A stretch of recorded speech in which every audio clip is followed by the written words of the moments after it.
All right, Jordan Reid is here, ESPN NFL draft expert. He is a friend of the show. We always love having him on. I want to start here. The CFP is significantly better for scouting.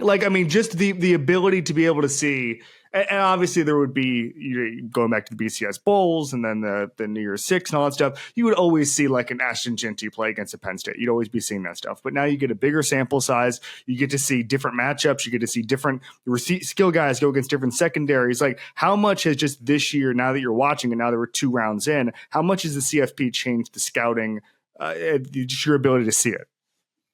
Well, you get to see good on good. I think that's the best thing about it, especially if you have quote unquote competition questions with some prospects. Like, for whatever reason, everybody disrespects the Mountain West with Ashton Jeanty saying that he hasn't played anybody when he had almost 200 yards on Oregon in week 2, I believe it was, this season. So you get to see a lot of those players in those good on good situations. So I think that's an added advantage that we're seeing with the college football playoff, just because whenever you're scouting, nobody's watching every single game that these prospects are playing. And the first tape that scouts are going to pop in is who are those high quality opponents that they're playing throughout the season. So that's one of the huge added advantages for the college football playoff. You get to see good on good, and really these best prospects go against some other names that will be in earlier rounds with them too. Well, what's crazy to me, Jordan, is you almost need the CFP because the schedule imbalance is so crazy now. You'll have Big Ten guys, like, no shots at Oregon, although I guess we could take some shots at Oregon. But like someone posted their schedule next year. They don't really play anybody. Like, they play Iowa and Penn State, and I don't know. We'll see what USC is next year, but they don't play Michigan. They don't play Ohio State. And I'm just sitting there saying, like, you can now go through, like, look at Indiana this year, where, again, no shots, but like they played one high quality team. And if an Indiana prospect played well against Ohio State, that was really the only sample size you have if the CFP doesn't exist. And so these conferences become so unwieldy, but that it's not like it used to be where it's like, oh, this guy went through a Big Ten schedule. Oh, this guy went through an SEC schedule. Like a Florida prospect, because they played 7 of the best teams in the country, is going to have a lot of good on good tape. And then you look at some of these other SEC teams and you're like, oh, okay, they didn't play. Somehow they only played 2 good teams, even though they're SEC. It's become so imbalanced in that regard that the CFP serves a good function. Yeah, and I mean, it's hard to blame those athletic directors just because if they're going to take their record into the equation, why am I going to go out and schedule a top 5 or top 10 ranked team? That's why I think the landscape, whatever they have to figure it out as far as how they're going to rank those teams going forward in the CFP. My advice would be, I think March Madness has already given us the blueprint as far as what they should do. Get rid of those automatic bids or the automatic buys for the first 4 teams and just rank the teams from 1 through 12. I think that's what they need to do going forward. That would be a change that I would recommend. I think you go, and again, we're doing draft stuff here, but I think you go 1 through 16. You do more automatic qualifying spots, but nobody gets a bye. And that way, like, I don't think Clemson was that good this year, right? So Texas beats Clemson, and then they beat Arizona State. They're in the semifinals, and they haven't played in a league. That side of the bracket, that's not necessarily a shot at Texas, but that side of the bracket is just weaker than the other side, whereas Ohio State's going to play Oregon. They already played Tennessee, and then now they're going to play Texas. Like, I think if you go 1 through 16, you're going to at least have to play somebody in the quarters, right? And you're at least going to have that Ohio State style path. So I'd go 1 through 16, expand it, no buys, more maybe an extra automatic qualifier for a group of 5 teams, just to have more of a national type of sport and also national event. And if you're not going to give the 1 seed a bye in this scenario, you at least give them the Mountain West champion, the MAC champion, whomever it may be. Anyway, we could go all day on this. I want to start here. We know who the top 2 quarterbacks are, presumably. And the big question for me now is, now that New England has the first overall pick, do you expect that pick to be so significant as far as quarterbacks go that New England's going to auction off the pick, and they have to, and they're going to get an offer they can't refuse? Or do they stand pat and go Travis Hunter? There's a long way of asking, are quarterbacks going to go 1-2 in this draft? I think that's the biggest question going into the draft. And whenever you're a team that already has the quarterback spot figured out, you can get a king's ransom for that number 1 overall pick. So I do think New England's going to try to move off of the pick just because obviously they have Drake May. And I think with this being a down quarterback class is going to work in their favor just because, as you mentioned, there's only 2 guys, Cam Ward of Miami and Shedeur Sanders of Colorado, that I think teams are going to be comfortable with taking in the first round. So that is going to work in New England's favor just because I think there's going to be a lot of teams that are going to be tripping over themselves with that only being two options at the top of the draft with those 2 quarterbacks. They're going to make sure that they secure either one of those 2. So I think that's going to work in their favor. Now, as far as the 3rd quarterback spot, your guess is as good as mine right now. Okay. But one name to keep an eye on, he still has a decision to make. And he already said that he's intended to come back, but it's Drew Aller of Penn State. And there's 2 dates to keep in mind with him. So January 15th is the hard deadline for everyone to declare, but they made an exclusive hard deadline of January 24th this year for both teams that are competing in the college football title game. So I didn't know that. Just something to keep an eye on. Not saying that he's going to change his mind, but if he does go on a heater, like we saw when they played a couple of nights ago against Boise State, if he continues to trend upward like that, I think things could get really interesting as far as him reversing course and him entering this draft class. So Drew Aller definitely is a name to keep an eye on, but outside of that, Kevin, I mean, it's been a roller coaster ride for this quarterback class. It was Jalen Milroe at one point. It was Garrett Nussmeier of LSU who already said he's coming back. Dylan Gabriel was getting some potential buzz, but he just didn't play well against Ohio State. He did not play well. His traits just aren't really superior that you would like to see out of an early round quarterback. No. Jackson Dart of Ole Miss is really interesting. There's been some buzz about him lately, but people just want to see him outside of that Lane Kiffin offense just because there's a lot of manufactured open touches in that scheme. And he's going to get an opportunity to show what he can do at the Senior Bowl. So he's one name that could rise, 2nd, 3rd round in that range. But the QB3 spot, it's a mystery right now, and it's been that way really over the past 2 months. So just game this out for me. Best guess right now on January 2nd as we record this. So let's say Shedeur goes 2, Cam Ward goes 2. The gap until QB3 is going to be what, 30 spots? Yeah, I think late 2nd, early 3rd round is probably where that next guy could go, honestly. Yeah, I mean, we saw a huge gap last year. I think Spencer Rattler didn't go until the 5th round or something like that. So we've but there were a million that went. There were 6 in the first round. Obviously, there were 6 that went in the top 12, but after that, the next one didn't go until the 4th or the 5th round. So I'm not saying there's going to be that significant of a gap, but it's very different this year just because the talent is definitely, the discrepancy is huge in this year's draft class. But that 3rd quarterback spot, I would say late 2nd, early 3rd right now at best. I think that's where the next one could go. If Cam, so let's break this down. You have Cam Ward first, Shedeur second, or I do. Okay. If Cam Ward was in last year's draft I'm not saying Washington State Cam Ward, I'm saying Miami Cam Ward, the guy who finished as a Heisman finalist, the guy who was first team All-American. If he was in last year's draft, he would have gone where within those 6 quarterbacks? I think we would have been debating him with Penix and then also Bo Nix. I think he probably would have been in that range, QB 5, 6, 7. I think he probably would have been in that tier. I think J.J. McCarthy of Michigan would have been the clear-cut QB 1 in this draft class, assuming those other 3, of course, they're in a different tier. But if J.J. was in this class, he would be the clear-cut QB 1, in my opinion. So Cam Ward would probably be in that Bo Nix, Michael Penix type range. Can you comp Cam Ward to anybody for me that's currently in the NFL? Because I think he's just so calm in the pocket. And it's funny, I was talking to a guy in our industry who knows a lot about scouting quarterbacks, and he said that there's going to be teams. He's so confident in the pocket that it seems like he's just not even like. I think he's one of the best college quarterbacks I've ever seen in my entire life. But he's so calm back there. Their teams are going to be like freaked out by it. They're going to be like, what? Like we want to see it. Like, it was so funny to me. Like, he's so good in those situations that actually GMs might be like, what the hell? Like, I just comp him to somebody, because I think I would pound the table for him. I think he's amazing. And I've obviously seen every snap that he's played. But just take me through his traits and if there's somebody who even plays like him. So the player that I've been comparing him to is Jordan Love when he was coming out of Utah State. And if you remember, he was a very decisive prospect when he was coming out. There was a lot of pushback on where he could go in the draft. Some people had early first-round grades on him. Some people had late first or early second round grades on him. I actually had a middle of the first round grade on Jordan when he was coming up. And if you remember, he was in that Tua Justin Herbert class, and there was a lot of debate about exactly where he could go. But I mean, he was a turnover machine when he was at Utah State. But I go back to the one game, I believe it was LSU. He played his final year at Utah State. He was so good in that game, and you saw the traits with him. And similar to Cam, I think he has those traits that you love at the position, just the calm nature, just the decisiveness that he plays with. And then he just has some electrifying plays that makes you sit up in your seat and go, wow.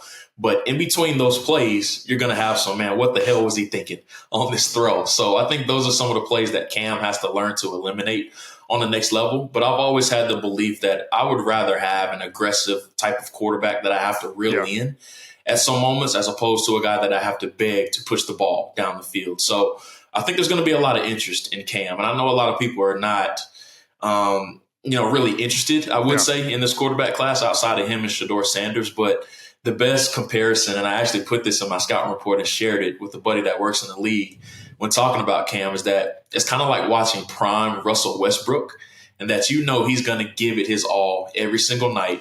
There's going to be some electrifying plays, but there's going to be some plays like, man, what the hell was he doing on that play? So he reminds me a lot of prime Russell Westbrook as far as just trying to compare him. And I know it's a different sport, but just trying to explain the Cam Ward experience and how I think it's going to be very similar on the next level. And, with Cam, there's going to be 9 or 10 plays that make you sit up in your seat, but there's also going to be 1 or 2 plays that leave you scratching your head as well. I might be wrong. I think he threw only two like traditional interceptions last year, and they're both against Virginia Tech. Everything else was the crossbody, running to rolling out to his right, throwing across his body, trying to do too much. And I think I'd rather have that. He also had a fumble against Virginia Tech that was very similar to that, where he was just trying to almost on his knees, just trying to go sidearm and ended up getting hit at the same time. It probably shouldn't have been a fumble, but then anything else was either throwing across his body or a deflected pass. And I just think that you're going to be able to he's going to understand, just don't make those throws.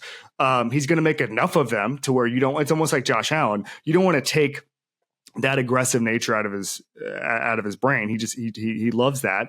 And the other thing is he's going to understand how to complete those passes. Like, he's going to understand, whether or not that's throwing across his body or just doing the little checkdowns or whatever. Like, I think he probably should use his tight end a little bit more last year. But I just think he's going to be able to cash in those aggressive plays enough to where I think he's going to end up being an NFL superstar. I really do.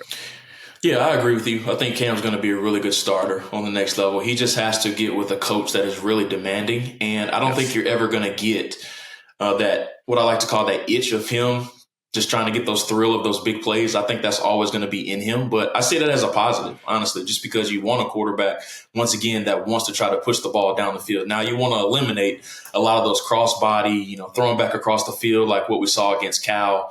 And he had a couple in some other games as well. You want to eliminate the Duke one where Miami was called for a holding penalty, so nothing good could come of it. And that was the worst one because there was a flag. It wasn't someone said to me maybe he thought it was a free play. I don't think so, because that was a late flag. Like, it wasn't offsides penalty. So he threw across his body when nothing good could have come of it. Obviously, it ended up being a pick for Duke, but it was like that was the one where I was like, come on, man, come on. Like, everything else was him just trying to put the team on his back. And with the way the defense played, he needed that. He needed to do that. It's very similar to Mahomes at Texas Tech, where most of the mistakes he made were because if they don't score 45, the game is in doubt. And I think when that happens, you push a little too much every once in a while.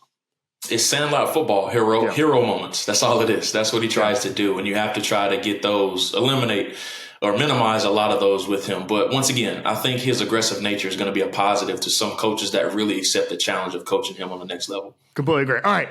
CFP semis are coming up. We're recording this, just so everybody knows, right before Notre Dame and Georgia. So if you want to include some of these guys, that's fine. I'm sure I'm picking Georgia to win this one, but I'll have egg on my face because it's just going to run later after the game. So we'll see what happens.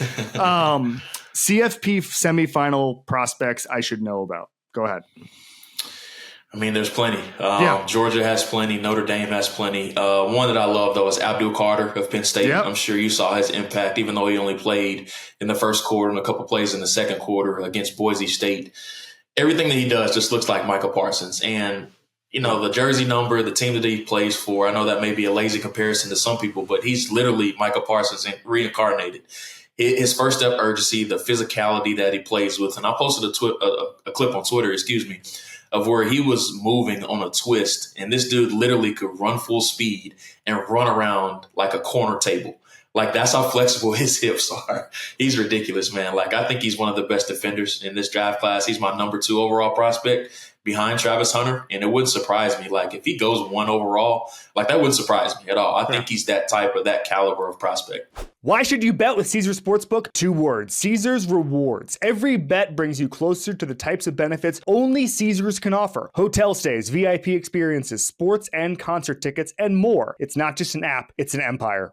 Real quick, what would you do with Travis Hunter? Would you play him a cornerback and have a package, red zone, third down on offense? How would you approach that?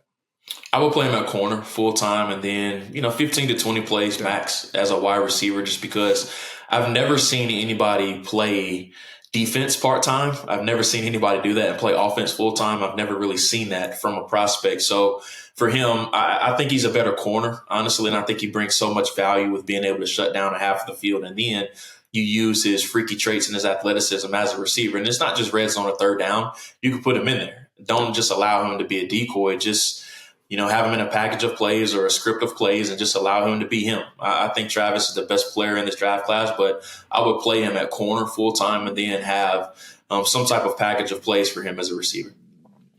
We're starting the calendar to change here, and everybody kind of knows what 2025 looks like. And it seems to me, it's funny because I was laughing with Jeremiah Smith last night, where everybody was like, oh, he would go first overall in this draft. And it reminded me a little bit of Marvin Harrison a couple of years ago after that Rose Bowl, where everybody was like, oh, if he was in the draft this year, he'd be, whatever.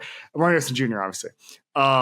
And it just seems like Ohio State's always got those guys. We can't yet. And by the way, Brock Bowers was another one of these guys where people were saying he was tight end 1 when he was a freshman, when he was playing in the playoffs. But we have to wait on that. We'll get to the Jeremiah conversation a couple questions from now. 2026 prospects I should know about. Go. Oh, man. I mean, the quarterback class looks really good on paper right now. Cade Klubnik of Clemson is one I think has shown a lot of progress throughout this year. Drew Aller, of course, of Penn State is another. Nico Iamaleava. Yep. Yes, I got that on the first pronunciation. Yes. I'm really proud of myself. Of Tennessee is another that I think a lot of people would be excited about as well. So if you don't end up getting your quarterback in this class, next year's class look really, really promising. And we talked about Garrett Nussmeier of LSU a little bit earlier, too. He's another name included in that one. Klubnik's coming back. And I'm curious, like the portal NIL, we had this real problem a couple of years ago, man, where every single year, and I remember Kevin Colbert, the Steelers GM, kind of went off on this. Like everybody who was going to get drafted in the 6th round, who was a junior, was leaving because they wanted to. If you guys don't know, so obviously everybody knows the rookie contract structure changed in 2011.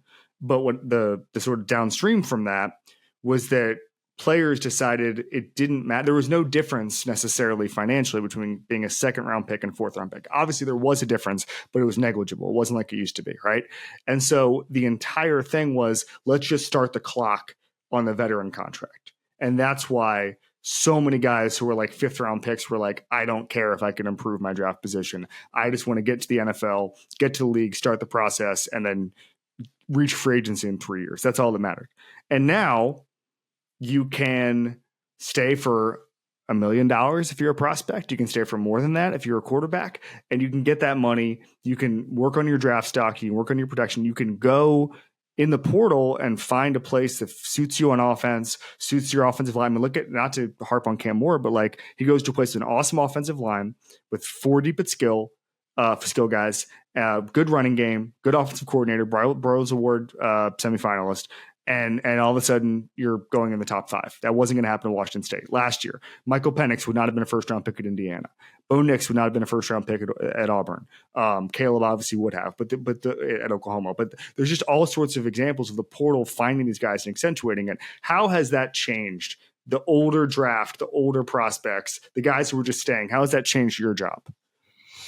It's helped a lot, especially with quarterback evaluations. I mean, look at the guys that are performing really well at the position. Jaden Daniels, who was a 4-year player, spent his final 2 years at LSU. Bo Nix, who spent forever in college, it seemed like. So these older prospects are really expediting their development and are getting that extra year of development just because of NIL. And it's really helping just because they can put more money in their pocket, but also they're getting that extra year of development as well. And like I tell everybody, the NFL is not for development. Like these coaches don't have time to fully develop you just because there's so much pressure to win games. And a lot of them have to win right now that you don't really get a lot of time to really get that development like you would get if you stayed an extra year or two, like we saw with Jaden Daniels and also Bo Nix and then also Michael Penix as well. Jaden Daniels, I forgot to mention, Jaden Daniels would not have been a first-round pick at Arizona State. It wouldn't have happened. And the things he was able to do as far as developing that downfield game, developing just his awareness in the field, like it was stunning to see. It was stunning to see because, again, this happens. Same with a lot of these guys. It takes, like I always say with quarterbacks, geography is destiny. Like these guys are just finding these homes and you get to see, like, you look at Shedeur, and I've heard people say this before, but like if Shedeur played, I mean, he was getting crushed in that bowl game. And I think if he was, obviously if his dad wasn't the coach, if he was wired differently, he could have transferred and gone to Georgia next year for $3 million and would have put up different numbers. And so you kind of have to like bake that into the eval now where it's like, oh, this is a guy who didn't transfer, doesn't want a portal.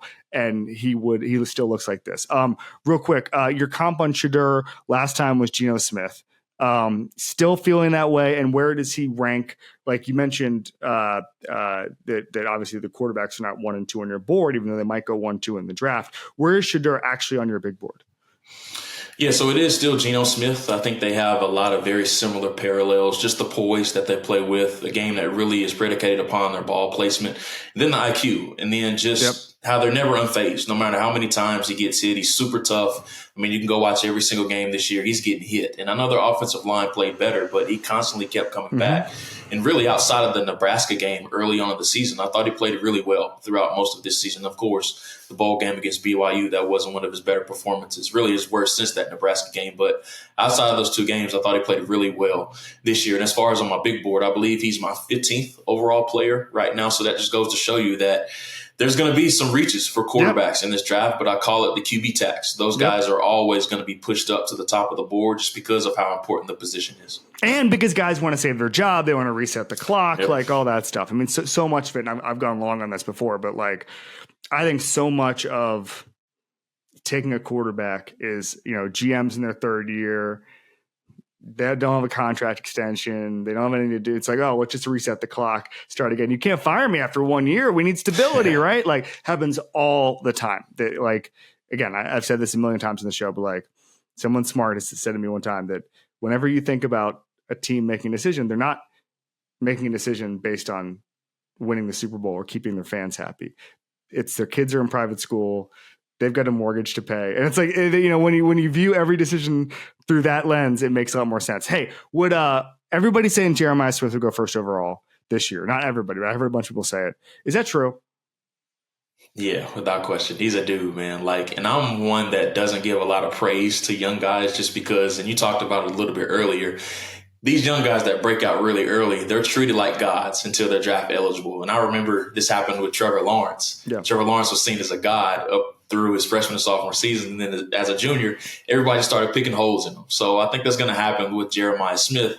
And that's not to say that he's not a good player. He's an awesome player. I mean, I tweeted out last night, he's Julio Jones. He reminds me so much of Julio. When he was at Alabama. I think they're very similar. But, I mean, without question, there's not a lot of drafts that he wouldn't go number 1 overall, especially with teams that didn't need a quarterback. At the top of the draft, I would have no problem with taking him at number 1 overall. He's that special. Wow. Is he the best freshman you've ever seen? That's a great question. I would have to say, yeah, right now. The only one that I can think of that like I was just more impressed with, and I was young, was Adrian Peterson. Yeah. His first year at Oklahoma, he was just unbelievable. He's one of those dudes that I don't even think he needed college. Like he could have went straight from high school to the NFL. So outside of Adrian Peterson, he's been the most impressive. Adrian Peterson was just different. That was insane. Like I was young too, but I remember watching that and just be like, what the hell was it? And that was the start of something. And we've had like, I think Herschel Walker was a stud when he was a freshman, but we've had that a couple of times. But Peterson to me was the start of these guys coming in. And like you heard about like DJ Williams or whatever, but like it was few and far between. The guys were coming in and their bodies were NFL ready. And that is actually way more common now than it used to be because of just 7-on-7s and 365-day a year training regimens, especially in warm weather states. But like to me, we can never get away from the 3-year after high school rule because of just how great college football is. The NFL is not going to want to get away from it because they have ready-made superstars. I think the NBA erred significantly in gutting college basketball because there's just no superstar maker now. These guys come into the draft, nobody knows who they are. How do you view that? And do you think that's something the 3-year after high school rule is something we should always maintain? Well, I think you have to, just because football is much different than basketball, just because your body is just not mature coming out of high school. But every now and then, every 5 or 6 years, you get these what I call freakazoids that come out that are just ready at 18 or 19 years old. But it very rarely happens. There's not a lot of Adrian Petersons or Jeremiah Smiths or Larry Fitzgeralds or guys like that are just gracing this earth. So I think they have to keep that 3-year rule in just because their bodies are not physically mature, as opposed to basketball. Your body doesn't, you can really learn on the go in basketball. And that's not to say you don't need a mature body, you do. But I think you can learn more on the go in basketball as opposed to football that's much more physical. You're also not going to get your head blown off. Like you go over the middle and you're undersized and you're 18 years old, bad things are going to happen. The other thing I would say, I think everybody thinks Diego Pavia is fun and all that stuff. I really don't like the potential of this junior college thing. Like, I really don't like it because I think, what are we doing? Like, I saw some people being like, oh, it should be like minor league baseball where guys can just be 26 if they don't have no place to go. You're going to ruin the sport, guys. You're going to ruin, like, the whole point is high. Like I'm sure you've already heard about this. You've already heard like the pipeline of high school prospects is just broken. They're like, there's some high school coaches who are just like, the college coaches don't even call me anymore at like big places. And that's not some huge tragedy as far as like the college coaches not calling the high school coaches. What I'm saying is if you're an 18-year-old kid in America, your next stop, if you're a baller, should be to go to a big college. And now you're almost treating like a Sunbelt team like a JUCO team in some situations. You're getting in a situation where like you go play someplace to portal is what I'm saying. But then you get in a situation where like if you're an awesome 21-year-old, you shouldn't lose because somebody else gamed the system and went 2 years at junior college. Again, all of this stuff is hypothetical because we don't know what the rules end up going to be. But like this idea that eligibility should be fungible is, I think, a very dangerous path to go down. Yeah, I agree. And it just sucks for the high school kids, man. Like the portal really eliminated a lot of spots for those guys already. And now you talk about JUCO. I mean, that's thousands of more spots that are going to be eliminated for them. So that's who it really is unfortunate for those high school kids. But you also have to put yourself in the shoes of those college coaches too. 100%. They can't help themselves. They can't help themselves. Exactly. Trust me, I coached for 6 years in the FCS, and we hit JUCOs, and it was the beginning stages of the portal back then. And if I'm a coach, I'm going to take my chances with microwaving a team of players that have already played 1, 2, or 3 years in college already, as opposed 100%. To trying to develop a high school kid. So it's hard to blame these college coaches that are in the country now, just because I'm going to take my chances with the college kid that I have film on already of playing in the college ranks already, as opposed to a high school kid that I don't even know how he's going to develop on the next level. If you make it so you can go 2 years of JUCO, it doesn't count, and then you redshirt for a year, so then you're starting your college career at 21. I'm talking about good prospects. I'm not talking about just random guy. I'm talking about like decent, good prospects. You are nuts if you don't think that major college programs are just going to, I'm not talking about like they always have the NFL prospects at Ohio State and Georgia or whatever, but like there will be mid-level SEC teams, mid-level Big Ten teams. That's all they do. That's all they do, because they're going to win the line of scrimmage, not by recruiting 18-year-olds who are different, which has always been the way to win, but by recruiting guys in their third year of college who are 21 and they're going to graduate when they're 25. And I just think that's going to tangibly change the sport in a way I don't want to see. I don't think I'm being a grumpy old man about this. This is a pro athlete position, in my opinion. I completely agree with you. Those spots should be given to guys who are college age. All right. Anyway, Jordan Reid, thank you so much, buddy. What kind of draft stuff should we watch? And you mentioned the deadlines coming up in January, Senior Bowl, Shrine Bowl. Like if we're getting in draft mode, what are we looking for right now? I did want to back up for a second, though. Have you looked at the 2027 class of NFL prospects? Have you just glanced at it? I mean, I see Jeremiah Smith, number 1. So I wrote it down for you. Oh, please. I'm going to read some names to you. So we talked about Jeremiah Smith, Ryan Williams, Arch Manning, who I think is going to come out in 2027. That's right. DJ Lagway, Dylan Stewart, Colin Simmons, Dylan Raiola, Cam Coleman, the receiver at Auburn, and KJ Bolden, who's a freshman All-American at Georgia safety. Unbelievable class on paper. Unbelievable class. Unbelievable class. Unbelievable class. I still think the quarterbacks have a lot to prove, but the guys, the skill guys, the guys in the trenches. If I'm an NFL team, I'm just trading on my like in Madden. You just keep trading until you get 1 year where you have all 32 picks. Just go for that. I think we're going to see a lot of trades in 2026. Do you think it has the potential? Let's do some hyperbole. Do you think it has the potential to be the best draft class of all time? It depends on the development of the quarterbacks, just because I think the skill guys are going to be just fine just because of their athletic ability. But if Raiola, Arch Manning, assuming he stays 2 years as the starter at Texas, and those other quarterbacks really develop how we think they can, I think it has a chance to be the best ever, just on paper. And that's assuming all those players stay on course with their development. Wow. All right. Jordan Reid, thank you so much, buddy. Thank you as always.